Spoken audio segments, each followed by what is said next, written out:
Today brings an end to my week-long New York City and Florida trip. After checking out of Kempton Lincoln Road, which cost me about $230.62 for one night for a subpar stay, I decided I wanted to go for a speedboat ride. I paid $45 for a speedboat sightseeing tour of Miami. After finding a new pair of sunglasses at Lincoln Road, I catch an Uber to the Thriller Miami speedboat at 401 Biscayne Boulevard. Luckily, I get there an hour early because they move up my departure time from 12:30 p.m. to 11:30 a.m. On the way out to sea, we pass a lot of cool yachts and I accidentally get my finger in the shot. Our slow cruise out of the marina gives us amazing views of the city of Miami. Soon we accelerate to rocket speed, doing all sorts of zigzags and curves. We fly past Miami high-rises. Look at the size of the rooster tail off the back of the boat. Everyone's hair is whipping to and fro in the wind. Today we are heading along the coast to see the celebrity mansions of Star and Fisher Island.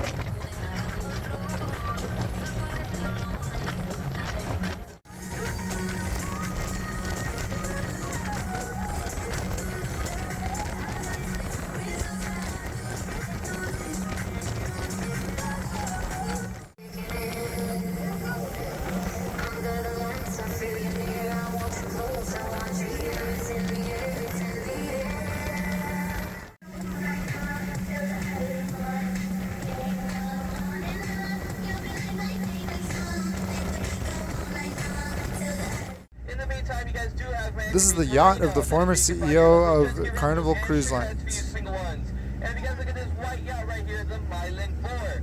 The owner of this yacht is making you guys a beautiful Palm Island. And that is home to Notorious Gangster from Chicago. Following along with the tour guide, we cruise past the former home of Al Capone. This is the yacht of former Lakers star Shaquille O'Neal. After seeing the sights, our speedboat breaks down and we limp back to the dock at slow speed. After a leisurely lunch at Lincoln Road's Havana 1957 and a cool down at the hotel lobby, it is time to go to Miami International Airport. Check-in and security screening process goes pretty smooth for an airport that is so busy. The terminal is really large and packed. There are plenty of restaurants and stores to choose from. Miami International Airport has these interesting black floors with sea creatures engraved into it. I wind up walking pretty far before I find a restaurant that appeals to me.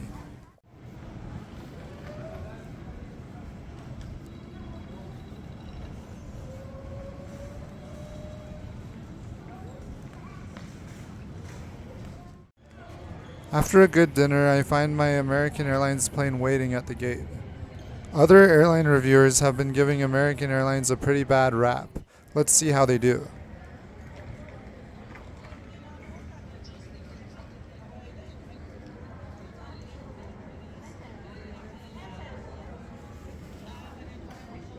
Soon we are walking down the jet bridge to board.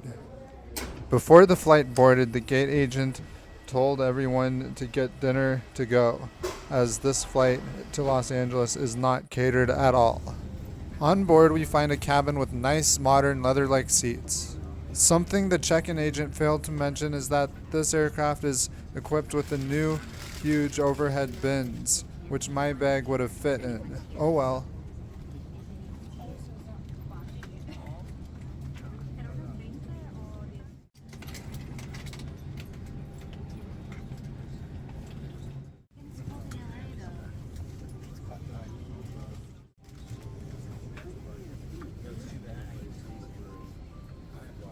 I'll talk to you later. Call me on your way over. At my seat, the legroom seems decent. There is a standard seat back table that also pulls out a USB charger, another fold-out thingy for a personal device, and the seat leans back. There is no seat back entertainment screen on this flight, but supposedly there is some form of free Wi-Fi. There are also some plugs to make sure your personal devices stay charged. This aircraft is also equipped with personal adjustable individual air vents. These are the new large overhead bins.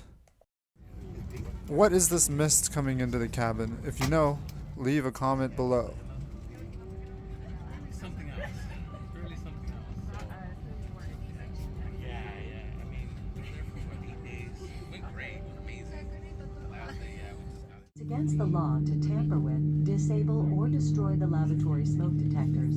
After pushing back, we get delayed on the tarmac for what seems like an hour because of what the captain says is a weight balance dispute with the dispatcher. Hopefully we get there safely.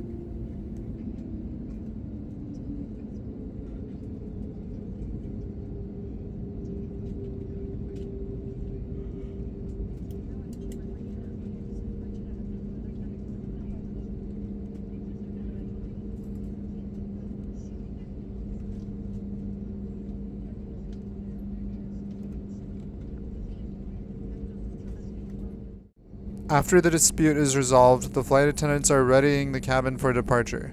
I don't notice it at first, but apparently some young Latinas were being noisy, as I heard the flight attendant say, "Hey, quiet! You can only listen to music with headphones." Slightly before departure, I hear what sounds like some mariachi music. Again, the flight attendant announces, "Hey, quiet! We practice a quiet cabin." Ooh, bossy. If you fly American Airlines, be sure to not be too noisy, or you may get scolded. It takes a long time for us to taxi to the runway. For some reason, this seems to be the case in both Orlando and Miami.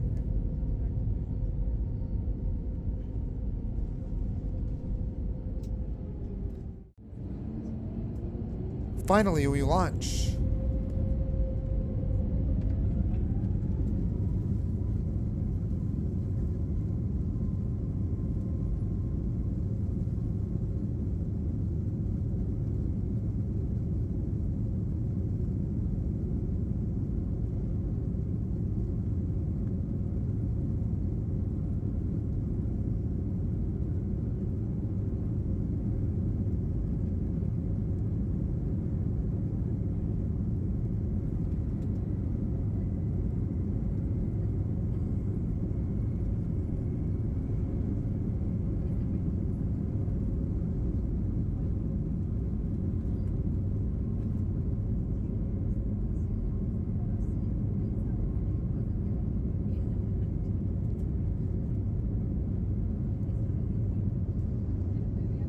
The lights of Miami below are beautiful.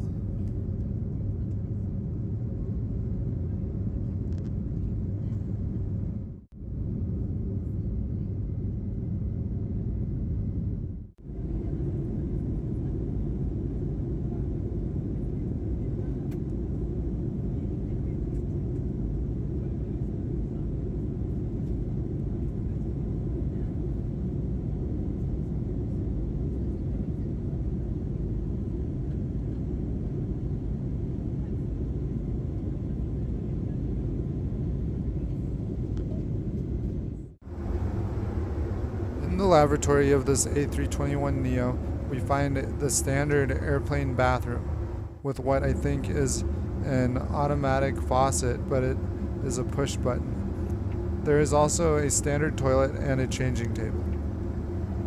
Overall, the bathroom is pretty clean.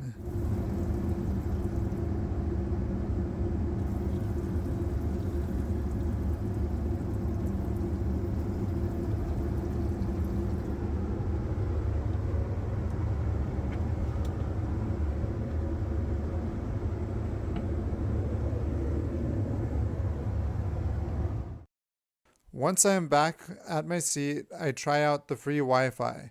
Unlike other airlines, I am actually able to easily connect to this one, but it is free for a reason. You have to sit through about 2 minutes of ads before you are able to use it. That is the first time I am actually able to connect to Wi-Fi on a flight. There are also Wi-Fi passes, so I am not sure if free Wi-Fi is only for a limited time. It must be so because I am unable to access it a second time for the remainder of the flight. They were heavily advertising HubSpot. Soon we are beginning our approach into Los Angeles. I find it odd that American Airlines didn't even provide food for purchase on board. It also seems like that you do not want to mess with the American Airlines flight attendants because they seem pretty tough. It's also hard to distinguish if that flight attendant is rude and grouchy or trying to make sure that everyone has a pleasant flight. Other than that, American Airlines did its job and got me to my destination safely.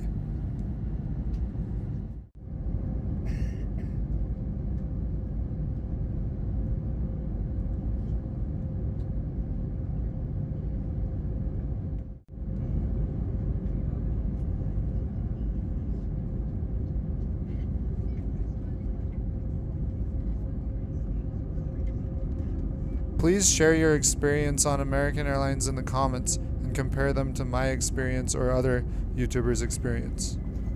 Catch you on the fly.